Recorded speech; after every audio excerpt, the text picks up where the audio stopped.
আমাৰ বডলেণ্ড ট্ৰেড কাউন্সিলৰ যিটো normal budget 2025-26 যোৱাকালি আমি বাজেটটো দাখিল কৰিছিলোঁ আৰু আজি ডিছকাশ্যন হৈ গ'ল, ভালে ডিছকাশ্যন হৈ গ'ল।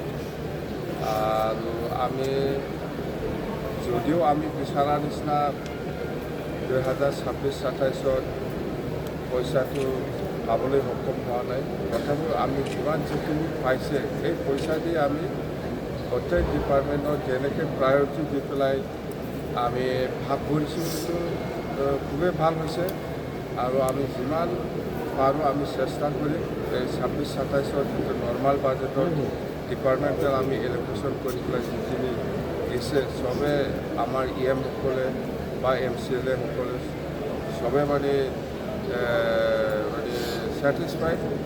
আৰু আজিৰ ডিছকাশ্যনত আমাৰ UPPL হওক, BJP হওক বা BPF দলৰ MCLA সকলে হওক বা সকলে হওক, চবেই ইয়াৰ ওপৰত কোনো অবজেকশ্যন আমি দেখিবলৈ পোৱা নাই বা অবজেকশ্যন দিয়া নাই।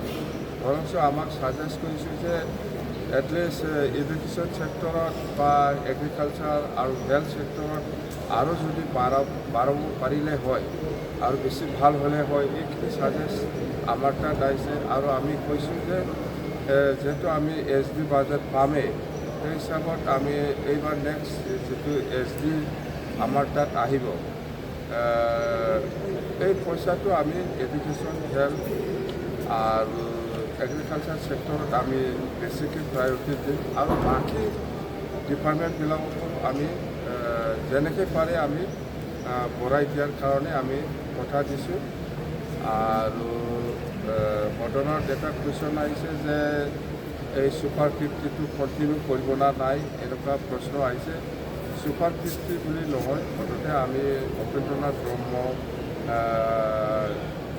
নামেদি আমি এই মেৰিট ষ্টুডেণ্টসকলক যিখিনি কোচিং দিব লাগে, IIT হওক, হওক, NEET হওক বা যিকোনো UPSC, APSC সেইবিলাকৰ কাৰণে যিখিনি কোচিং কৰিব লাগে, আমি এইটো টাৰ্গেট লৈছোঁ 101, ছুপাৰ 50 নহয়, 101 মানে আমাৰ টাৰ্গেটটো।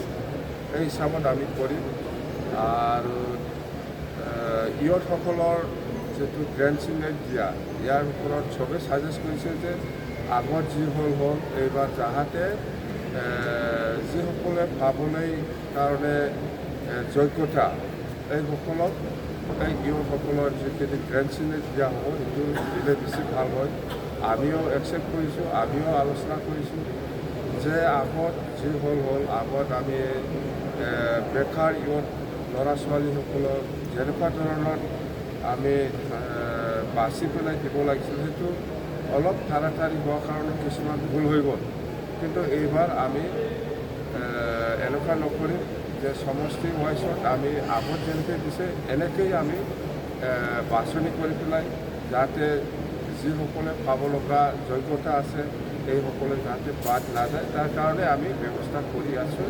গতিকে আমাৰ 5 গেৰেণ্টিটো কণ্টিনিউৱাছ চলি থাকিব। আৰু ইয়াৰ বাদে টুৰিজিম ছেক্টৰত আমাক কিছু ছাজেষ্ট কৰিছে। টুৰিজিম আমাৰ BTC অঞ্চলত ৰায়মানাৰ পৰা আৰম্ভ কৰি ভৈৰৱকুণ্ডলৈকে কিছুমান টুৰিষ্ট প্লেচ আছে, সেইটো যাতে নেশ্যনেল বা ইণ্টাৰনেশ্যনেল এট্ৰেকশ্যন কৰিব পৰা আমি এইখিনি অঞ্চলটো উন্নতি কৰিব পাৰে, তাৰ কাৰণে আমাৰ BTCৰ পৰা প্ৰজেক্ট দিয়া আছে, সেইটো আমি নিশ্চয় আমি পাম। এইটো ফালে আমি টুৰিজিম ছেক্টৰত আপগ্ৰেড কৰিব পাৰিম আৰু ৰেভিনিউটো আমি বেছি কৰিব পাৰিম। সেইখিনি কথা। মুঠতে যিখিনি পইচা পাইছে আমি যথেষ্ট বিচাৰিছিল, কিন্তু আমি পাবলৈ সক্ষম হোৱা নাই।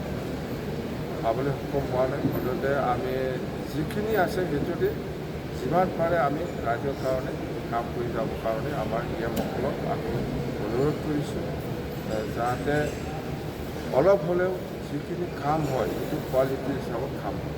এইটো চৰকাৰৰ প্ৰত্যাহ্বানত আমাৰ ছেফ ৰিলিফ ফাণ্ড একাউণ্টটো আমি পাবলৈ সক্ষম হৈছে চেণ্ট্ৰেল বেংকৰ পৰা। আৰু সকলোৱে BTC বাকী ৰাইজে বা BTC অঞ্চলত যিমান ৰাইজ আছে বা জমা জাতি জনগোষ্ঠীৰ অন্ততে সকলোকে মই অনুৰোধ কৰিছোঁ যে আমাৰ চিফ ৰিলিফ ফাণ্ডত যদি সকলোৱে যদি অলপ চলপ ডনেট কৰে নিশ্চয় আমি BTC অঞ্চলত কেতিয়াবা বহুত বিপদ আপদ হয় এই সময়ত মই সহায় কৰিব পাৰিম। আৰু এই UPPL কিবা সুধিছিল এই 5 লাখ টাকাটো চেকত দিব লাগিছিল বুলি কৈছে। এই 5 লাখ টাকাটো IIT এডমিশ্যন নোপোৱা মানে এডমিশ্যনটো পাবৰ কাৰণে চেলেক্ট হৈছে কিন্তু পইচা টকা নাই। আমি যদি দলৰ পৰা সহায় নকৰিলে সিহঁতে এই শিক্ষাটো ল'ব নোৱাৰিলে হয়। সেইকাৰণে আমি আজিলৈকে 6জন IIT এডমিশ্যন ল'ব নোৱাৰা গৰীব দুখীয়াসকলক আমি দলৰ পৰাহে সহায় কৰিছোঁ। সেইটো BTC গভৰ্ণমেণ্টৰ পৰা নহয়।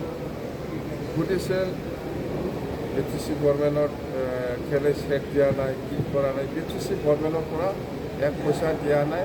আমি দল হিচাপে সকলো দলৰ কৰ্মীৰ পৰা আমি অলপ চলপ কালেকশ্যন কৰিহে দিয়া পইচা। এইটো BTC গভৰ্ণমেণ্টৰ পইচা নহয়। আৰু যদি আছে আমি আৰু কালেকশ্যন কৰি দিম।